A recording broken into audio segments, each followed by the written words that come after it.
आपके पास खेत है, पर क्या आपके पास खेती है? खेत पे खेती होती है। एक खेत है और एक किसान है। किसान खेत पर खेती करता है। अब यही सारी बुद्धिमानी है कि वो किसकी खेती करता है, क्या मौसम है, किसकी आवश्यकता है, किस खेती से धन कमाया जा सकता है। बुद्धिमानी है बहुत। मौसम का रुख क्या है, वर्षा की गति क्या है, सूर्य का ताप कितना है, कौन सी खेती किस स्थान पर किस समय किस वायु के प्रभाव से विकसित हो सकती है। ये विचार बहुत प्रबुद्ध है। क्षेत्र और क्षेत्रज्ञ। किसान उसी को कहते हैं जिसके पास खेत होता है और जो खेती करता है। किसान किसको कहोगे? अगर किसान खेती बंद कर दे फिर वो व्यापारी बनेगा, सैनिक बनेगा। शास्त्र पढ़ने लगे तो अध्यापक बन जाएगा, भजन करने लगे तो साधक बन जाएगा। खेती करता है इसलिए किसान है। ऐसे ही जीव के पास भी एक खेत है। जीव भी उसी को कहते हैं जिसके पास कर्म का खेत है। कुरुक्षेत्रे, कुरु, कुरु मतलब करो। अब ये एक दूसरी परिधि की व्याख्या है। जिसके पास कर्म का खेत है। हम हर समय एक्शन कर रहे हैं, हम हर समय कर्म कर रहे हैं। कर्म रहित कैसे हुआ जाएगा? कर्म रहित होना भी एक कर्म का ही हिसाब है। कर्म न करना भी एक कर्म ही है। हर समय हमारे द्वारा एक कर्म हो रहा है। कर्म का खेत है कुरुक्षेत्रे। एक क्षेत्र है हमारे पास जो कर्म का है। एक किसान ने बताया कि हमने एक जमीन खरीदी है। आपने पूछा भैया कहां खरीदी है? अब अगर उसने पंजाब की तरफ खरीदी है तो उसको गेहूं और चावल बहुत अच्छा उग सकता है। अगर उसने हिमाचल की तरफ कहीं ऊपर पहाड़ों पर खरीदी है, ठंडी चीजों ठंडे स्थान पर उसने खरीदी है तो फलों की अच्छी प्राप्ति हो सकती है। कहीं उसने उत्तर प्रदेश और कन्नौज के पास खरीदी है तो उसको फूल की खेती लाभदायक हो सकती है। उसने कश्मीर में खरीदी है तो उसको सेब लगा देने चाहिए, ज्यादा आनंद आएगा। ऐसे ही हमारे पास एक खेत है, पर वो खेत कहां का है, किस जगह का है, किसका है? बोले कर्म का है। एक कर्म का खेत है। अब इस कर्म के खेत में खेती किसकी हो? कर्म क्षेत्रे कुरुक्षेत्रे। इस कर्म के खेत में खेती किसकी हो?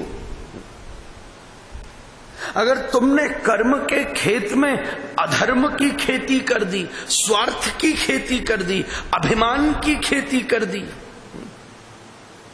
लोकैषणा वित्तैषणा यशैषणा स्वर्णैषणा की खेती कर दी, क्राम क्रोध लोभ मोह मद मात्सर्यता की खेती कर दी, प्रमाद की खेती कर दी, ईर्ष्या की खेती कर दी, प्रतिहिंसा प्रतिलिप्सा की खेती कर दी, स्वार्थ की खेती कर दी, अधर्म की खेती कर दी, तो बहुत बड़ा नुकसान उठाना पड़ेगा। कश्मीर में कोई चावल लगते हैं क्या? पर अगर तुमने कर्म के खेत में धर्म क्षेत्रे, इस कर्म के खेत में आप धर्म की खेती करो, आप इस कर्म के खेत में परमार्थ की खेती करो, क्रिया योग। परमार्थ ऐसा कर्म हो जिसके द्वारा परमार्थ हो। यह है कर्म के खेत में धर्म की खेती। इस कर्म के खेत में परमार्थ की, इस कर्म के खेत में परोपकार की, इस कर्म के खेत में उपासना की, योग की, ध्यान की, श्रद्धा की, विश्वास की। इस कर्म के खेत में अहिंसा की, अक्रोधता की, इंद्रिय निरोधता की, सुचिता की, क्षमा की, दमता की, इंद्रिय निग्रहता की, और सबसे बड़ी बात, इस कर्म के खेत में सत्य की खेती करो। इस कर्म के खेत में प्रेम की खेती करो, तो वो खेती ऐसी होगी जो जीवन में इतने बड़े सुख और शांति का लाभ प्रदान कर सकती है जिसकी आपने कभी परिकल्पना भी नहीं करी होगी। धर्म क्षेत्रे कुरुक्षेत्रे। आपके कर्म के खेत में खेती कौन सी करी गई है? कर्म तो है, but what is the motive behind your action? वही डिसाइड करेगा कि कर्म के खेत में धर्म की खेती है कि नहीं। What you are doing, that's nothing, but what is the motive behind your action? Action तो एक सा हो सकता है, चोर भी पेट काटता है, डॉक्टर भी पेट काटता है। मजे की बात यह है, मुंह दोनों ही ढक के आते, दोनों का मुंह ढका हुआ है। पर चोर काटता है तो आप पुलिस को फोन करते हो, हाहाकार करते हो, और डॉक्टर काटता है तो कागज पे साइन करने को भी तैयार हो जाते हो। मर गए तो तेरी कोई जिम्मेदारी नहीं है। The motive behind your action.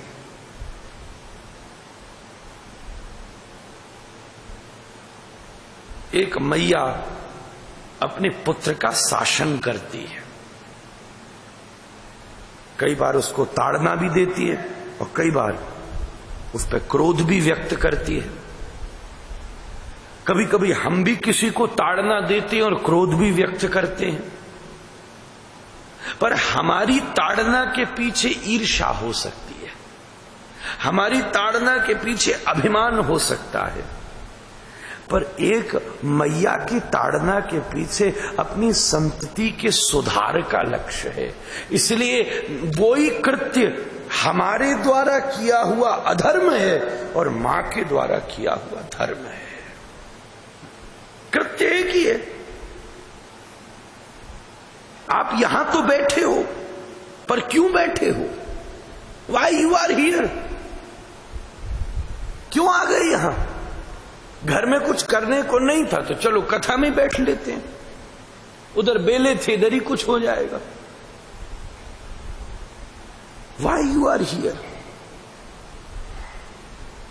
किसी से पूछो आप कथा में आओ, बोले हम जब फ्री होंगे तब आएंगे। मतलब ये फ्री होने की चीज है कि ये वो चीज है जो फ्री कर देती है। या क्यों हो? बड़े बड़े लोग आते हैं, कोई आता है आधि से, कोई आता है व्याधि से। भाई हमने सुना है किसी को सुन लो तो जीवन की व्याधियां मिट जाती हैं, जरा प्रवचन कथा सुन लो, व्याधि समस्या मिट जाती है। लोग आके पूछ लेते हैं, we have so many problems and sorrows, how you can help us? हमको क्या मालूम, महात्माओं के पास कोई कम झंझट है क्या? हमें घर के झंझट हैं, उन्हें पूरे दुनिया के झंझट हैं। व्याधि से कई लोग आ जाते हैं, धी से। धी भाई कौन आया, कोई नया स्पीकर आया, what is going to speak, where he is going to mistake, what right he is going to express, is he making any sense? धी। कोई कोई आ जाते विधि से। हाँ सुनना चाहिए, कोई बोल रहा हो तो सुनना चाहिए, चाहे यहां बैठ के सो जाए फिर भी सुनना चाहिए। और कथा जैसी नींद तो वैसे भी कहीं नहीं आती। कोई सुनने आ जाता है लोकाम बुद्धि से। लोकाम बुद्धि, लोक मर्यादा, फॉर्मेलिटी, उसने बुलाया है तो जाना ही पड़ेगा, वो जाए, हम जाएंगे तो वो आएगा। पर कोई सुनने आ सकता है समाधि से भी। जो हिमालय की कंदराओं में नहीं लगी, वो किसी महापुरुष के भाषण में लग गई। हमारा लक्ष्य क्या है? वो श्रवण करने का लक्ष्य ही हमें अर्जुन बना सकता है और धृतराष्ट्र बना सकता है। आप कर तो रहे हो, but what is the motive behind your action? धर्म क्षेत्रे कुरुक्षेत्रे, यही है कर्म के खेत में धर्म की खेती। क्यों है? काम तो अच्छा है, पर उसके पीछे का लक्ष्य क्या है? क्या उसके द्वारा कोई परोपकार हो रहा है?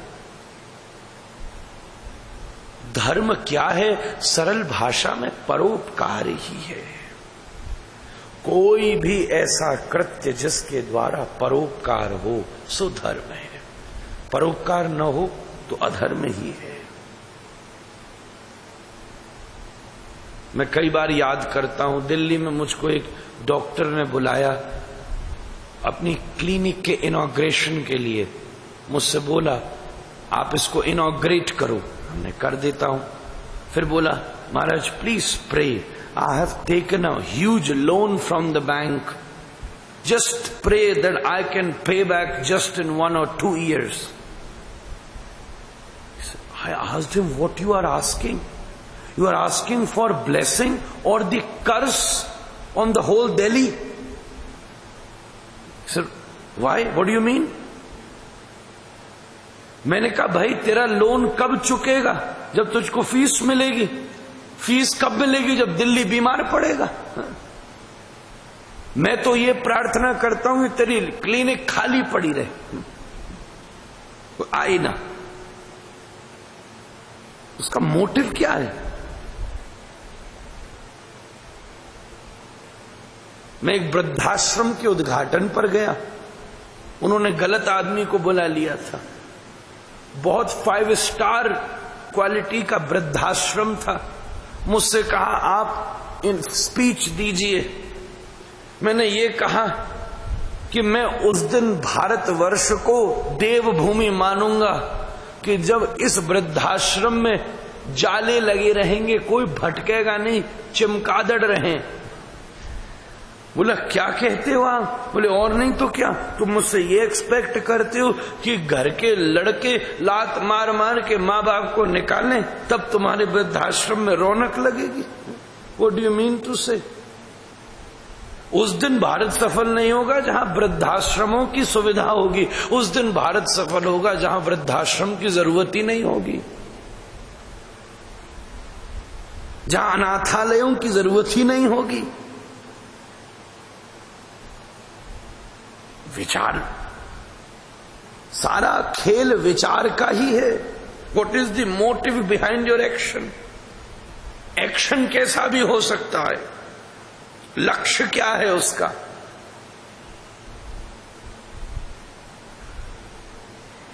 Y you are doing a specific action? एक राजा के दरबार में एक साधु आया।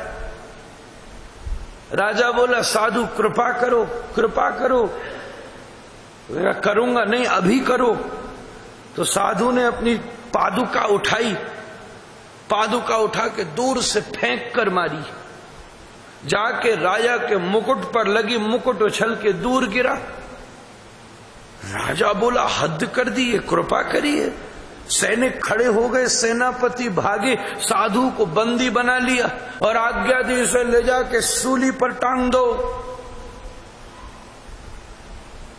पर जैसे ही राजा मुकुट उठाने के लिए नीचे उठा, उसने मुकुट को अंदर से देखा तो तुरंत आज्ञा दी, अरे छोड़ दो, छोड़ दो साधु, छोड़ दो, महाराज को छोड़ दो, मैं आपको प्रणाम करता हूं, क्षमा चाहता हूं।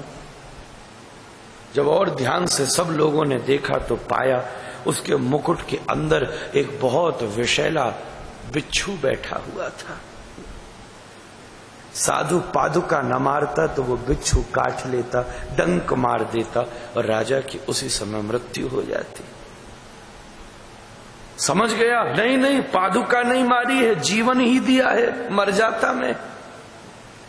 एक्शन ऊपर का कैसा नॉर्मल था। एक साधु को पादुका मारना अच्छा लगता है, पर उसका लक्ष्य कितना अद्भुत था।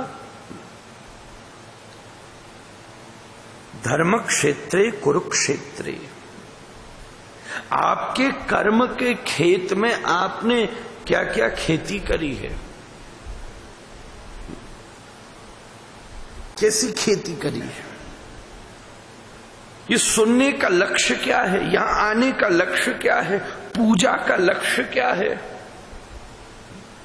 गंगा स्नान का उद्देश्य क्या है, एक यज्ञ की आवश्यकता क्या है, मैं ध्यान क्यों कर रहा हूं, इसके पीछे का लक्ष्य क्या है। ऐसा नहीं है कि रावण पूजा नहीं करता था, ऐसा नहीं है कि हिरण्यकश्यपु ने तप नहीं किए हैं, ऐसा नहीं है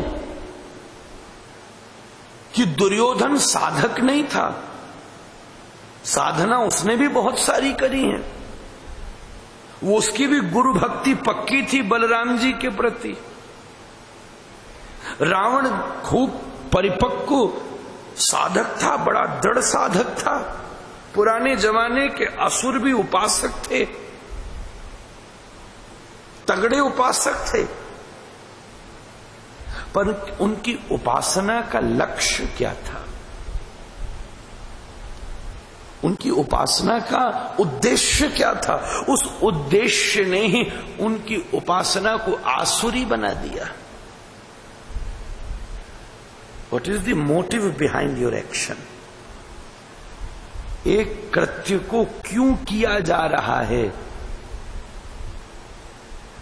यही उसकी अच्छाई और उसकी बुराई का निर्णय करेगा। धर्म क्षेत्रे कुरुक्षेत्रे, कर्म के खेत में धर्म की खेती हो। क्षेत्र और क्षेत्रज्ञ, ये दूसरा दृष्टिकोण है इस श्लोक को देखने का।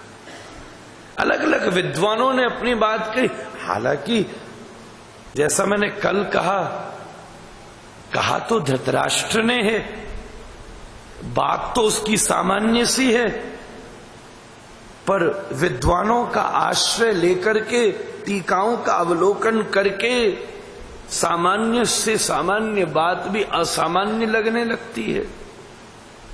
जैसा कल आपके बीच में निवेदन किया, शेक्सपियर ने लिखा है a blind man with the बो, पहले तीर मार दिया जाता था, बाद में गोला लग दिया जाता था।